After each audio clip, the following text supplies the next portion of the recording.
வணக்கம். நான் சாய் கவிச்சாரல் ஜிவி பேசுகிறேன்.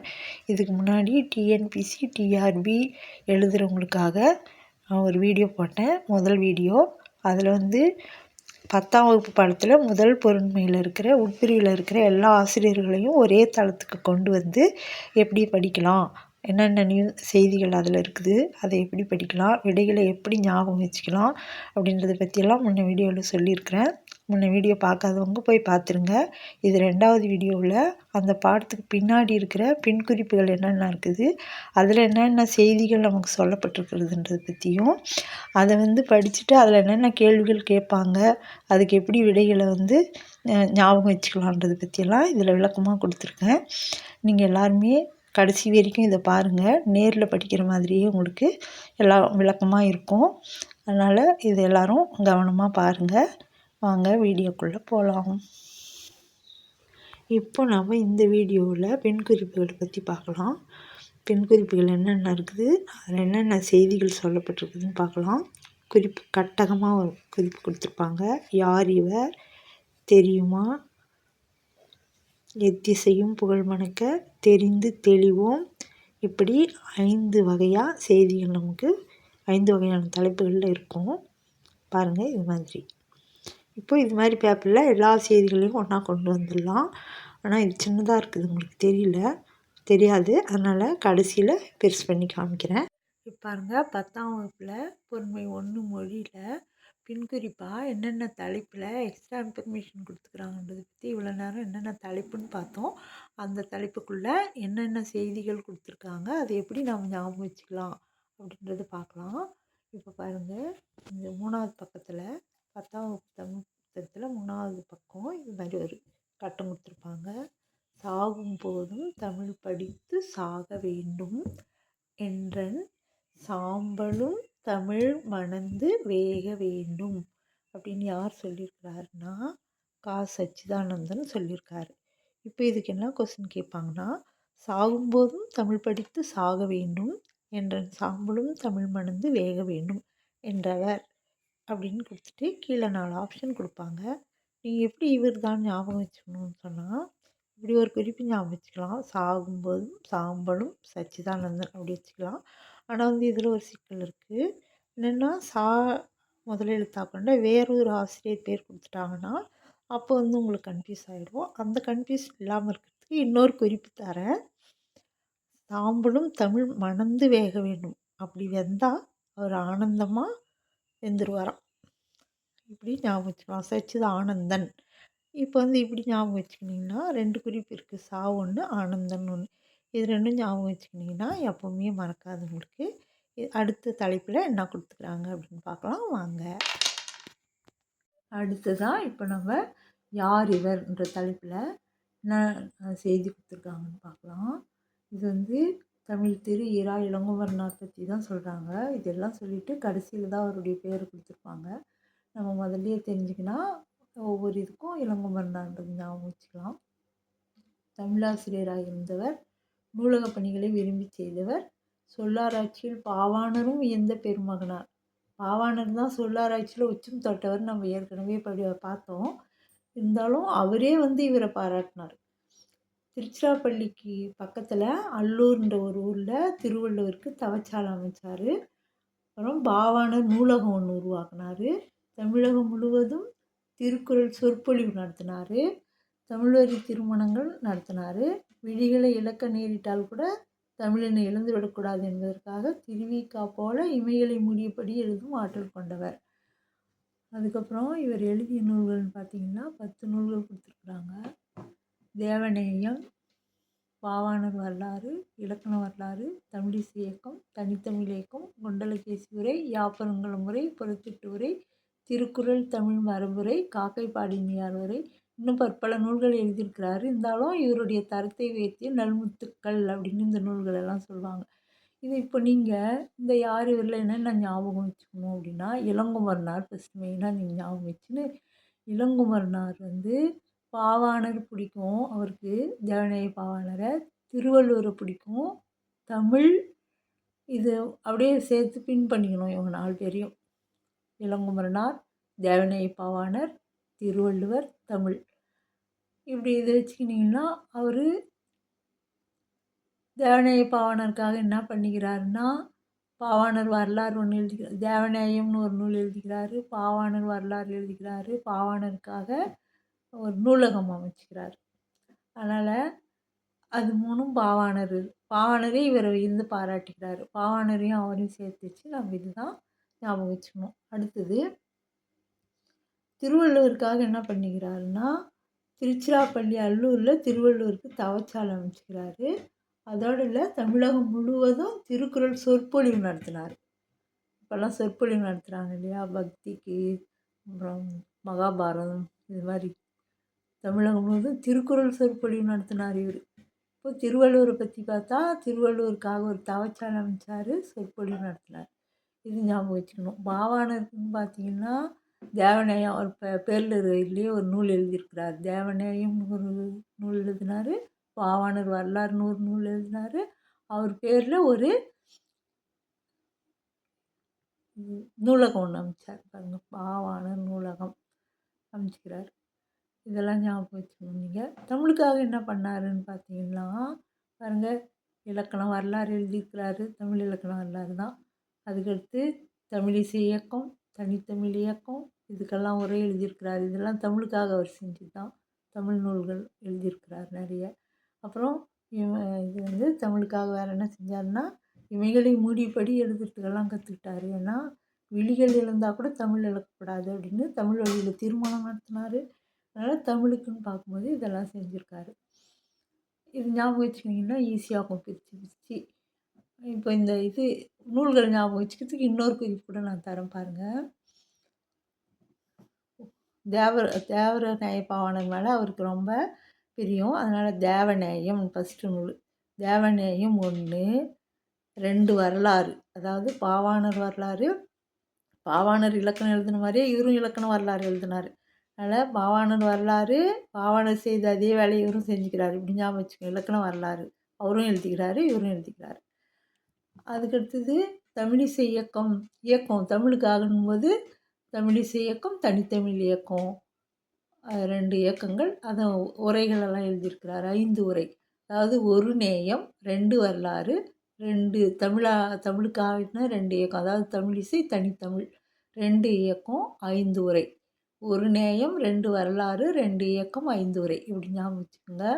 குண்டலகேசி உரை, யாப்பருங்கலம் உரை, புறத்திட்டு உரை, திருக்குறள் தமிழ் மரபுரை, காக்கி பாடினர் உரை. இப்படி ஞாபகம் வச்சுக்கோங்க. 1 நேயம், 2 வரலாறு, 2 இயக்கம், 5 உரை. இப்படி ஞாபகம் வச்சுக்கிங்கன்னா ஞாபகம் வந்துடும். இப்போது இளங்குமரனார் கூட நீங்கள் பாவாணர், தேவநேய பாவாணர், திருவள்ளுவர், தமிழ், இது 3த்தையும் இணைச்சிட்டிங்கன்னா எதுக்கு தமிழுக்காக என்னென்ன பண்ணார், என்னென்ன நூல்கள் எழுதினார், என்ன இயக்கம் அமைச்சார், சொற்பொழிவு நடத்திக்கிறாரு, அப்புறம் தமிழ் வழி தீர்மானங்கள் நடத்திக்கிறாரு, அப்புறம் கண்களை மூடியபடி எழுதும் ஆற்றல் உடையவர். இதெல்லாம் இப்படி பிரித்து ஞாபகம் வச்சுக்கிட்டிங்கன்னா மறக்கவே மறக்காது. இவ்வளோ வேலை செஞ்சுக்கிறாரு. யார் அவர் இளங்குமரன். அதனால தான் இவ்வளோ வேலை செஞ்சுக்கிறாரு. இப்படி ஞாபகம் வச்சுக்கோங்க. அதுக்கு அடுத்தது அடுத்த தலைப்பில் என்னென்ன செய்தி இருக்குதுன்னு பார்க்கலாம். கடைசியாக கேள்வி பதிலும் மொத்தமும் என்ன கொஸ்டின் இருக்குது ஆன்சர் எல்லாம் கொடுக்குறேன். வீடியோ கடைசி வரைக்கும் பாருங்கள்.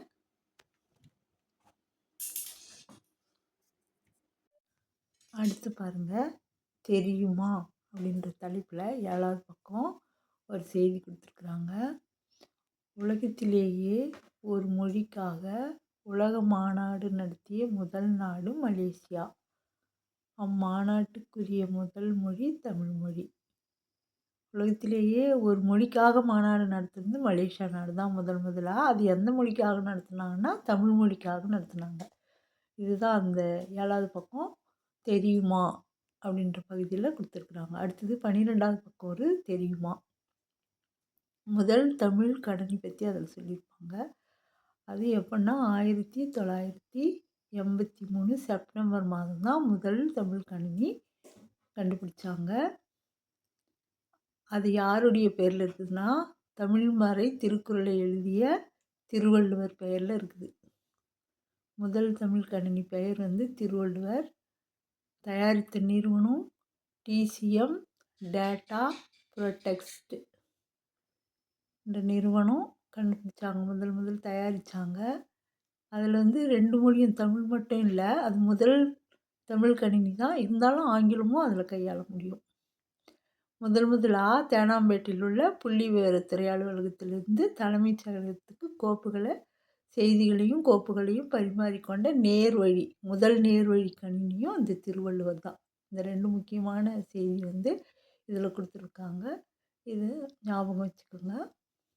அடுத்து தெரிந்து தெளிவோம் பகுதியில என்ன குடுத்துருக்காங்கன்னு பார்க்கலாம். அடுத்ததா இப்போ நம்ம பார்க்க போகிறது எத்திசையும் பொருள் விளக்க 10ஆம் வகுப்பு புத்தகத்தில் 8வது பக்கம் உங்களுக்கு இருக்குது. இதில் ஒரு செய்தி சொல்லியிருக்கிறாங்க. அந்த செய்தி எங்கேருந்து எடுத்தாங்கன்னா, உலகத்தமிழ் மாநாட்டு மலர்லேருந்து எடுத்த செய்தி. இது என்ன செய்தின்னு பாருங்கள். போர்ச்சுகீஸ் நாட்டின் தலைநகர் லிசுபன். இங்கே வந்து 1554 கார்டிலா என்ற ஒரு நூல் வந்து தமிழ் மொழியில் மொழிபெயர்த்தாங்க. இந்த நூல் வந்து ரோமன் வரி வடிவில் அச்சிடப்பட்டிருந்தது. அதை வந்து ரோமன் எழுத்துருவில் இதன் முழு பெயர் என்னவா இருந்ததுன்னா, கார்டிலா டி லிங்கோயோ தமிழு போர்ச்சுகீஸ்ன்ற பெயரில் இருந்தது. அதை தான் சுருக்கமாக கார்டிலா அப்படின்னு சொல்கிறாங்க.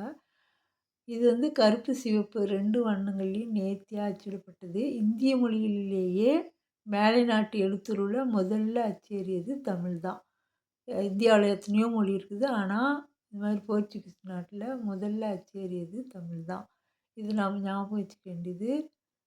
குறிப்பு வச்சு ஞாபகம் வச்சுக்கலாம். இந்த கார்டிலா மறந்துடும் லிஸ்பன் இதெல்லாம்.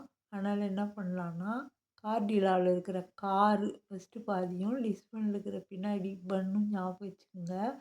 இப்போது போர்ச்சுகீஸ் நாட்டில் வந்து தமிழ் மொழி மேலை நாட்டு எழுத்துருவில் முதல்ல அச்சாக இருப்பது. அதனால் நம்ம விழாவுக்காக போகிறோம். அப்போ நம்ம போர்ச்சுகீஸ் நாட்டுக்கு எப்படி போகிறோன்னா, காரில் போகிறோம். போர்ச்சுகீஸ்க்கெல்லாம் காரில் எப்படி போக முடியும்? இது வந்து குறிப்பு தான். சும்மா அது வந்து பாடமாக எடுத்துக்கக்கூடாது நீங்கள். குறிப்புக்காக காரில் போகிறோம். போயிட்டு அங்கே பசி எடுத்துச்சு, பன்னு சாப்பிட்றோம். பன்னு சாப்பிட்டு அதுக்கப்புறம் எங்கே போகிறோன்னா விழாவுக்கு போகிறோம். என்ன விழாவுக்குன்னா, முதல்ல தமிழ் வந்து மேலை நாட்டு எழுத்துருவில் முதல்ல அச்சேர்றது அந்த விழாவுக்கு போகிறோம். இப்படி ஞாபகம் வச்சுக்கோங்க நீங்கள். இப்படி ஞாபகம் வச்சுக்கிட்டா ஈஸியாக இருக்கும். இப்போது முதல்ல வந்து ஒரு தளத்தில் எப்படி ஒரு இயலில் இருக்கிற ஆசிரியர்கள்லாம் ஒன்றா ஒரு பேப்பரில் கொண்டு வந்து படித்தோமோ, அதே மாதிரி பின்னாடி இருக்கிற எல்லா குறிப்புகளும் அந்தந்த தலைப்பு போட்டு ஒரே பேப்பரில் கொண்டு வந்துட்டோம்னா படிக்கிறதுக்கு ஈஸியாக இருக்கும், நினைவுலையும் இருக்கும். பாருங்கள் எப்படின்னு நான் காமிக்கிறேன். பேப்பர் இது போட்டிருக்கேன் வீடியோவில். இருந்தாலும் அது வந்து சரியாக தெரியாது. இப்போ வந்து கிட்ட உங்களுக்கு காமிக்கிறேன் பாருங்கள். தலைப்பு பொருண்மை போட்டுட்டு குறிப்பு கட்டகம், அதாவது ஃபஸ்ட்டு சொன்னோம் இல்லையா, அந்த குறிப்பு. அதுக்கப்புறம் யார் இவர் தலைப்பில் இப்போ சொன்னோம் இல்லையா, இளங்குமரன் பற்றி அது. அப்புறம் தெரியுமா, அப்போது உலகத்தில் ஒரு மொழிக்காக மாநாடு நடத்தினாடு அதெல்லாம் சொன்னோம் இல்லையா, அது. இப்போ எத்திசையும் புகழ் மணக்க இப்போ சொன்னது. அதுக்கடுத்து ஒன்று இருக்குது தெரிந்து தெளிவோம். அது வந்து ஏற்கனவே முதல் வீடியோவிலே நான் சொல்லிட்டேன். இருந்தாலும் இன்னொரு முறை சொல்லிடுறேன். இருட்டறு மொழிதல். ஒரு சொல்லோ ஒரு சொற்றொடரோ இரு பொருள் பட வருவது இருட்டறு மொழிதல் அணி. இது முன்ன வீடியோலேயே நான் உங்களுக்கு சொல்லியிருக்கேன். இதனுடைய இன்னொரு பேர் வந்து சிலேடை அணி அப்படின்னு சொல்லுவாங்க. இது வந்து எங்கெங்கே பயன்படுத்துகிறாங்கன்னா, செய்யுள், உரைநடை, மேடை பேச்சு இங்கெல்லாம் பயன்படுத்துகிறாங்க. உங்கள் ஃப்ரெண்ட்ஸ் எல்லாம் முதல் வீடியோ பார்க்கலன்னா பார்க்க சொல்லுங்கள். கண்டினியூஸாக பார்க்கும்போது தான் நான் ஒவ்வொரு பார்ட்டாக எடுத்து போடுறேன். எல்லாத்தையும் படிச்சிட்டிங்கன்னா உங்களுக்கு ஈஸியாக இருக்கும். இப்போ நம்ம முன்னாடி ஆசிரியர் குறிப்பும் பார்த்துட்டோம், பின்னாடி இருக்கிற எல்லா குறிப்பும் பார்த்துட்டோம். இப்போது கண்டென்ட் மட்டும்தான் இருக்குது. அதுக்கு முன்னாடி இந்த பகுதியில் இப்போ நம்ம பார்த்த பகுதியிலலாம் என்னென்ன கேள்வி வரும் அப்படின்னு நான் கேள்வி சொல்லும்போதே உங்களுக்கு பதிலுக்கு இப்போ ஞாபகத்துக்கு வரும். குறிப்பெல்லாம் ஞாபகம் வச்சுக்கிட்டிங்கன்னா என்னென்ன கேள்வி வரும், அதுக்கு என்ன பதில்ன்றதை நான் இப்போ சொல்கிறேன். இப்போ பாருங்கள், நம்ம கொடுத்த பின் குறிப்புலேருந்து ஒரு 10 கேள்வி அதுக்குரிய ஆன்சர், அதுக்கப்புறம் 10 கேள்வி ஆன்சர் சொல்லலாம். முதல்ல பாருங்கள். சாகும் போதும் தமிழ் படித்து சாக வேண்டும் என்றன் சாம்பலும் தமிழ் மணந்து வேக வேண்டும் என்றவர் கா. சச்சிதானந்தன். நூலகப் பணிகளை விரும்பிச் செய்தவர் இரா. இளங்குமரனார். சொல்லாராய்ச்சியில் பாவாணரும் வியந்த பெருமகனார் இரா. இளங்குமரனார். திருவள்ளுவர் தவச்சாலை அமைத்தவர் இரா இளங்குமரனார். இரா இளங்குமரனார் திருவள்ளுவர் தவச்சாலை அமைத்த இடம் திருச்சிராப்பள்ளிக்கு அருகிலுள்ள அல்லூர். பாவாணர் நூலகம் உருவாக்கியவர் யார்? இரா இளங்குமரனார்.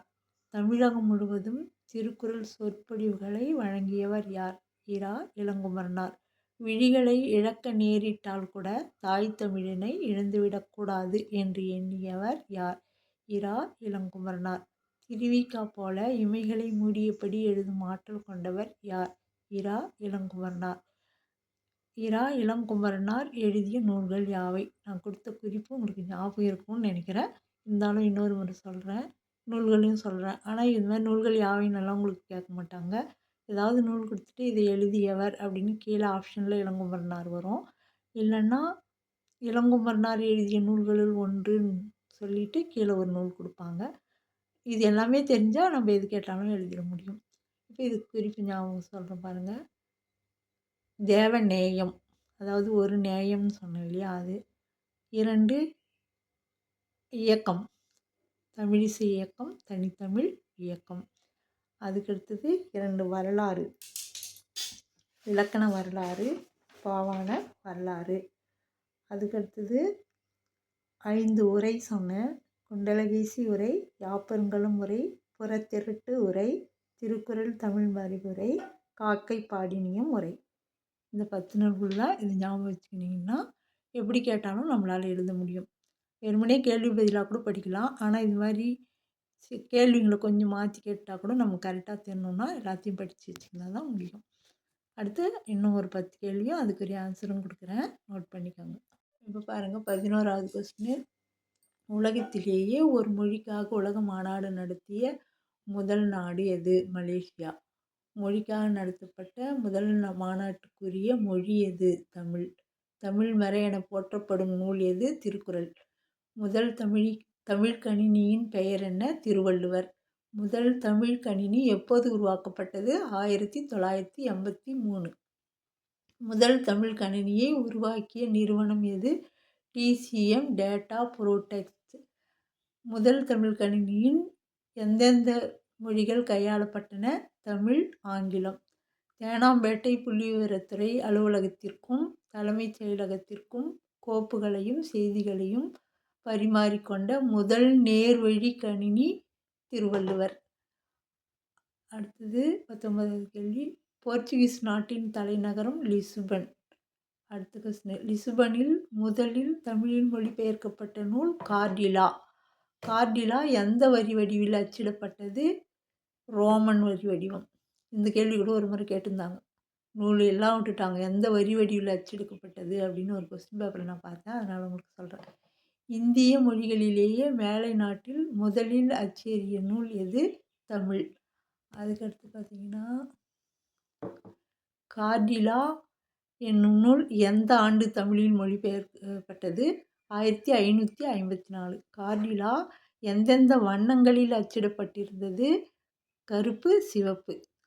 2 மொழியிலையும் மாறி மாறி அச்சிட்ருந்தாங்க. இரட்டர் மொழிதல் அணியின் மற்றொரு பெயர் ஸ்லேடை அணி. இப்போது முதல்ல ஆசிரியர் குறிப்பிலேருந்து 25 கொஸ்டின் பார்த்தோம். இப்போ பின் குறிப்பிலேருந்து 25 கொஸ்டின் பார்த்துக்குறோம்.